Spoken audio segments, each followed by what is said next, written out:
मानाची. मिरजेत भाजपचा सभापती होणार. आघाडीचे 2 सदस्य भाजपच्या गळाला. मिरजेत कोणत्याही पक्षाला स्पष्ट बहुमत नसणाऱ्या पंचायत समितीत सभापती निवडीसाठी भाजप आणि महाविकास आघाडीत जोरदार रस्सीखेच सुरू आहे. सत्ता स्थापनेसाठी गुप्त हालचालींना वेग आला आहे. या ठिकाणी भाजपच्या चिन्हावर निवडून आलेले 10 सदस्य आहेत, तर काँग्रेस, दोन्ही राष्ट्रवादी व शिवसेना सर्व पक्षांचे मिळून 12 सदस्य आहेत.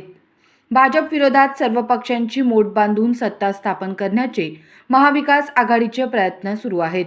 मात्र त्याला भाजपने सुरुंग लावल्याची चर्चा राजकीय वर्तुळात सुरू आहे. महाविकास आघाडीतील 2 सदस्य भाजपच्या गळाला लागले असून सभापती भाजपचाच होणार असल्याचा दावा केला जात आहे. मिरज पंचायत समितीत सत्ता कोणाची, भाजपची की महाविकास आघाडीची, याचा फैसला मंगळवार दुपारपर्यंत होणार आहे. मिरज तालुक्यात झालेल्या जिल्हा परिषद आणि पंचायत समितीच्या निवडणुकीत भाजप सर्वात मोठा पक्ष ठरला आहे. या ठिकाणी भाजपचे 6 जिल्हा परिषद सदस्य व 10 पंचायत समिती सदस्य विजयी झाले आहेत. मिरज पंचायत समितीत 22 सदस्य संख्या आहे. एकट्या भाजपने 10 जागा जिंकल्या असताना प्रतिस्पर्धी पक्षांना 2 अंकी संख्या गाठता आलेली नाही. या ठिकाणी राष्ट्रवादी अजित पवार पक्ष 3, काँग्रेस 3, राष्ट्रवादी शरद पवार पक्ष 4 व शिवसेना एकनाथ शिंदे गटाला 2 जागा मिळाल्या आहेत. येथे भाजपला सत्तेपासून दूर ठेवण्यासाठी काँग्रेस, दोन्ही राष्ट्रवादी, शिवसेना एकत्र येऊन सत्ता स्थापन करतील असा अंदाज वर्तविण्यात येत आहे.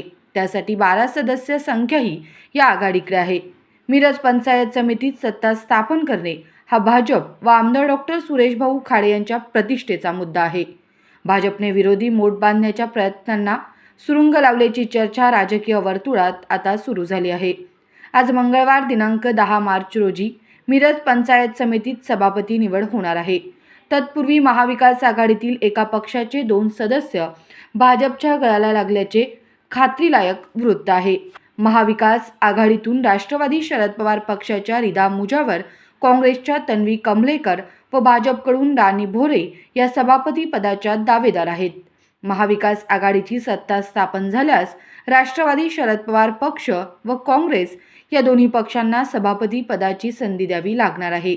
तर भाजपने सत्ता स्थापन केल्यास 2.5 वर्ष भोरे यांना सभापती पद मिळू शकते. मागील 15 वर्षात मतदारसंघाच्या ग्रामीण भागात आमदार सुरेश खाडे यांनी कार्यकर्त्यांची फळी उभी केली आहे. अनेक नवे कार्यकर्ते त्यांनी उभे केले आहेत. त्यांना वेळोवेळी भरघोस विकास निधी दिला आहे. निवडणुकीत उमेदवारी न मिळाल्याने त्यापैकी अनेकांनी अन्य पक्षातून निवडणुका लढवल्या. भाजप व्यतिरिक्त अन्य पक्षातून ते निवडूनही आले आहेत. मात्र पंचायत समितीत सत्ता स्थापन करणे हा आमदार डॉक्टर सुरेशभाऊ खाडे यांच्या प्रतिष्ठेचा मुद्दा बनला आहे. त्यामुळे मूळचे आमदार डॉक्टर सुरेशभाऊ खाडे यांचे कार्यकर्ते असलेले काही सदस्य आता भाजपच्या बाजूने जातील असा अंदाज वर्तवला जात आहे.